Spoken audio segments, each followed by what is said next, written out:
Hi viewers, welcome to LS Commerce Academy. Now I am explaining the partnership deed. A partnership deed is a formal document that outlines the terms and conditions under which a partner is established and operates. It serves as a blueprint for the relationship between the partners and helps to prevent disputes by the clearly defining each partner's rights and responsibilities. So ఇక్కడ భాగస్వామ్య ఒప్పంద పత్రము అంటే వ్యాపారానికి సంబంధించిన భాగస్తులు వాళ్ళకున్న హక్కులు కానీ బాధ్యతలు కానీ లాభాలు ఏ విధంగా పంచుకోవాలి, నష్టాలు ఏ విధంగా పంచుకోవాలి, రుణ బాధ్యత ఏ విధంగా ఉంటుంది అనే విషయాలన్నీ కూడా ఇక్కడ క్లియర్గా దీంట్లో రాసుకోవడం అనేది జరుగుతుంది. ఇలాంటి పత్రాన్ని భాగస్వామ్య ఒప్పంద పత్రం అని చెప్పడం అనేది జరుగుతుంది. Next let us discuss the key components of a partnership deed. Next, name of the partnership, the name of under which the partnership will operate.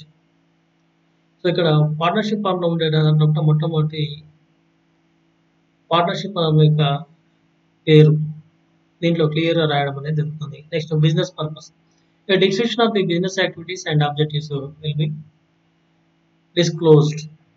Okay, purpose ఉద్దేశం, ఏ ఉద్దేశంతో వ్యాపార సంస్థను ఏర్పాటు చేయడం జరిగింది, దాంట్లో ఉండే వ్యవహారాలు ఏంటి, జరిగే వ్యవహారాలు ఏంటి, వాటి యొక్క ఉద్దేశాలు ఏంటి ఇక్కడ క్లియర్ గా రాయడం జరుగుతుంది. పార్ట్నర్షిప్ డీటెయిల్స్, ఈ పార్ట్నర్స్ నేమ్స్ కానీ అడ్రస్ కానీ and other relevant details of the each partner అనేది ఇక్కడ క్లియర్ గా చెప్పడం అనేది జరుగుతుంది. Next capital contribution, the amount of capital each partner is contributing to the partnership.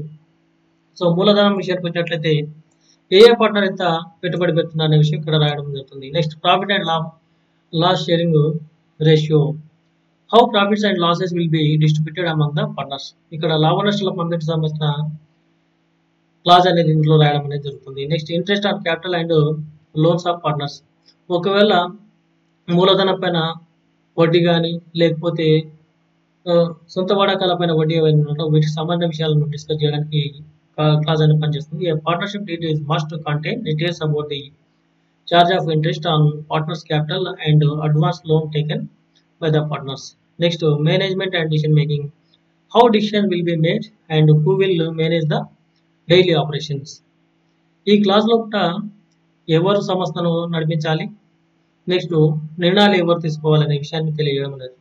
Next nature of the firm, partnership is must contain details about the nature, category and types of business.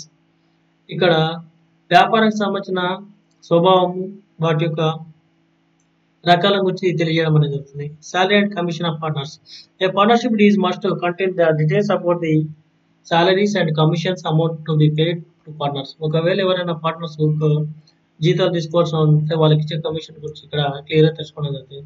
Next duration of the partnership, the length of the time and partnership will last, whether it's for a fixed terms and or indefinite.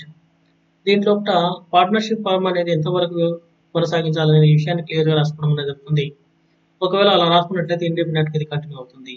Next responsibility and duties of the partners, the roles and responsibility of each partner is in the business is determined. So ఇక్కడ భాగస్తుల యొక్క బాధ్యతలు, వాళ్ళకున్న duty విధులు ఏవైతున్నాయో వాటి అన్నింటిని కూడా ఇక్కడ క్లియర్ రాయడం జరుగుతుంది.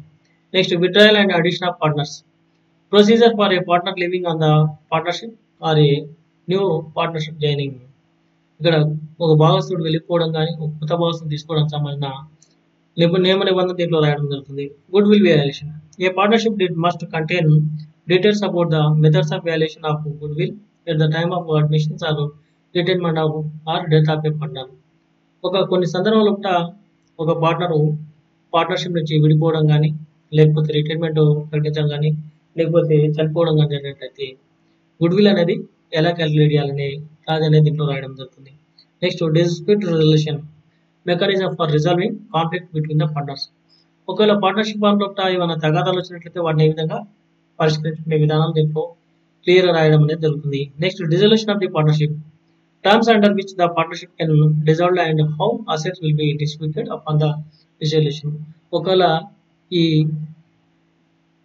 భాగస్వామ్య వ్యాపారాన్ని రద్దు చేయదలుచుకున్నట్లయితే అప్పుడు తీసుకోవాల్సిన టర్మ్స్ అండ్ కండిషన్స్ ఏంటి, ఆస్తులు ఏ విధంగా పంచుకోవాలి, అప్పులు ఏ విధంగా షేర్ చేసుకోవాలనే విషయాలు ఇక్కడ క్లియర్గా రాయడం ఉంది. Next miscellaneous clauses, any other clauses specific to the partnership such confidentiality agreements and non compete clauses. మిగతా ఇంకేమైనా విషయాలు ఉన్నట్లయితే వాటికి సంబంధించిన ప్రత్యేకమైన విషయాలు ఉన్నట్లయితే వాటన్నింటి కూడా ఇక్కడ దీంట్లో ఒక అదర్ ఆస్పెక్ట్ ఒకటి రాయడం అనేది జరుగుతుంది. Okay, thank you one and all.